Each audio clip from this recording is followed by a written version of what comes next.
ഒരു മണിക്കൂറിൽ മലപ്പുറം ജില്ലയിൽ ഇടിമിന്നലോടുകൂടിയ ശക്തമായ മഴയ്ക്ക് സാധ്യത. മണിക്കൂറിൽ 60 കിലോമീറ്റർ വരെ വേഗതയിൽ കാറ്റിന് സാധ്യതയുള്ളതിനാൽ അടുത്ത 3 മണിക്കൂർ നേരത്തേക്ക് മലപ്പുറം ജില്ലയിൽ റെഡ് അലർട്ട് പ്രഖ്യാപിച്ചു. കോട്ടയം, എറണാകുളം ജില്ലയിലും ശക്തമായ മഴയ്ക്കും മണിക്കൂറിൽ 40 കിലോമീറ്റർ വരെ വേഗതയിൽ കാറ്റിന് സാധ്യതയുള്ളതിനാൽ അടുത്ത 3 മണിക്കൂർ നേരത്തേക്ക് ഓറഞ്ച് അലർട്ടും പ്രഖ്യാപിച്ചു. ശക്തമായ കാറ്റിനും മഴയ്ക്കും സാധ്യതയുള്ള ഘട്ടത്തിൽ പൊതുജനങ്ങൾ ജാഗ്രത പാലിക്കണമെന്നും മലയോര മേഖലകളിലുള്ളവർ അതീവ ജാഗ്രത പാലിക്കണം. ഉരുൾപൊട്ടൽ സാധ്യതയുള്ള മേഖലകളിലുള്ളവരും ജാഗ്രത പാലിക്കണം.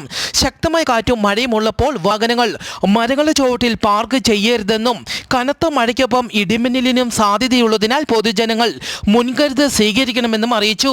ഇടിമിന്നലുള്ളപ്പോൾ കുളിക്കുകയോ ടെലിഫോൺ ഉപയോഗിക്കുകയോ ചെയ്യരുതെന്നും അറിയിച്ചു.